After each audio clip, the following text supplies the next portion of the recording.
we've always deserved to be developed. We've always deserved to have a community. When we first got started with this, we said, like, what are we trying to solve for? And in my X number of years in the professional space, we've often heard, oh, I was the only one. When I left corporate, I was the only black male degreed professional in a building of 800 people.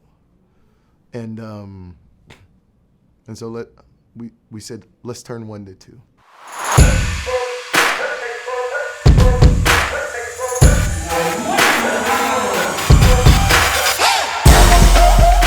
I attend the Black Sports Business Symposium for the 3rd year because of the access. When you think about this industry, when you think about how small it is, you got the best in the industry right here, all under one roof, from all different sports arenas. But one, I really commend Gregory and Kevin and Steve on the vision to even create an environment where people of all different kind of stages of their career can be together and just learn from each other. When you're an athlete, you tune out all the noise, you tune out all the distractions, and you're able to focus on what matters. And I think in a business career or whatever it is, even in a family or personal life, the power of hyper-focus, knowing your goal, making sure that all of your efforts are moving towards that goal, being dedicated to the craft, and then being able to tune out the things that are distracting, whether it's office politics or this or that. And I think when you're in business, there's 2 things that matter. There's doing your job well, and there's making sure people know that you did your job well. This is really what it's all about. I mean, I said on the stage there, I am only here because there were other Black figures in the business of sports that said she should be here.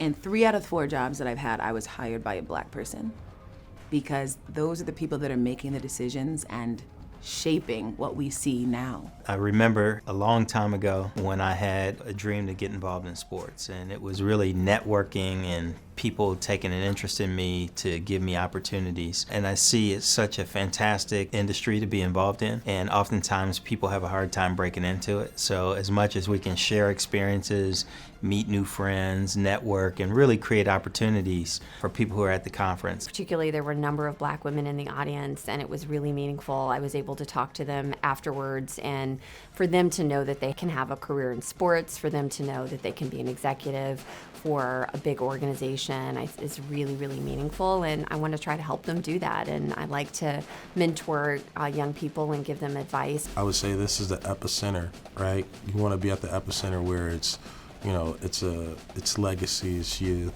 it's information. I think one is beautiful to see an event with so many people that look like myself doing amazing things, leading in this world in different ways. And so for me, it was a priority to come see it for the first time myself. I've heard about it for years, but to meet people, to engage with people, and to figure out what else is out there. When I was given the opportunity to be here at the Black Sports Business Symposium, you knew it was going to be something special. I'd seen it on the gram the years before and saw the list of speakers. You can only dream of like doing so much in your career that you'd be worthy to come to something like this.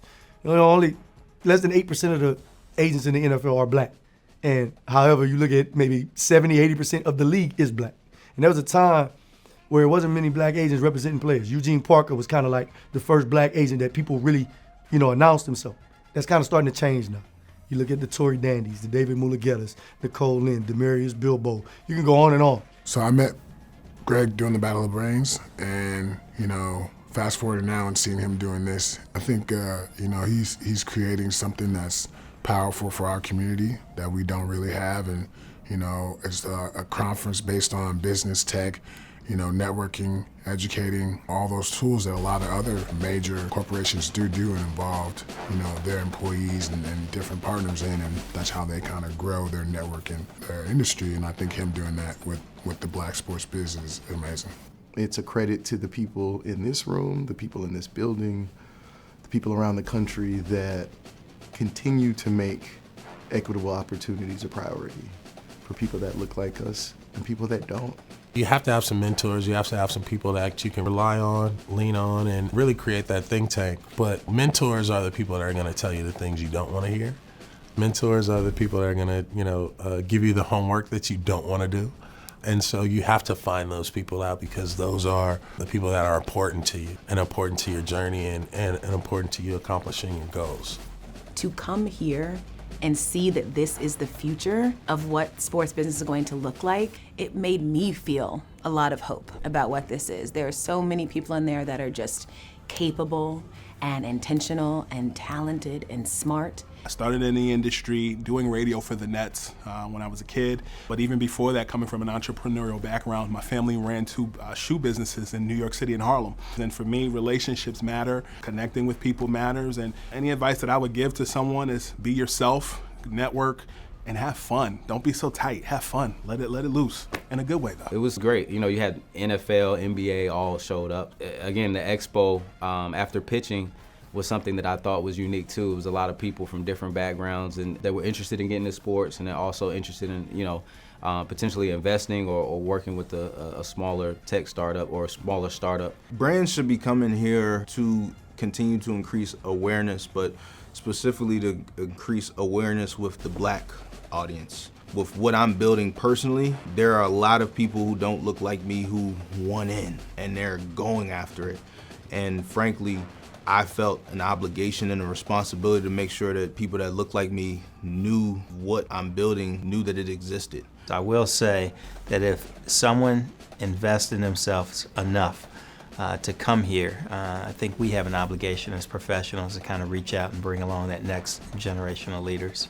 It's important to be yourself. It's important to, you know, respect the people who came before you, but it's also important to, if you have something that's different, showcase it and find ways to take what you love and introduce it to the world and make it yours. Can't measure the ripple effect that this is now going to have, because now these leaders of their different companies and different areas and different industries are going to go out and now be able to preach the gospel of your particular brand in the circles and in the arenas that they're in. This team has been so courageous, so fearless, and so committed to ensuring that future generations have so much more than our past ones did.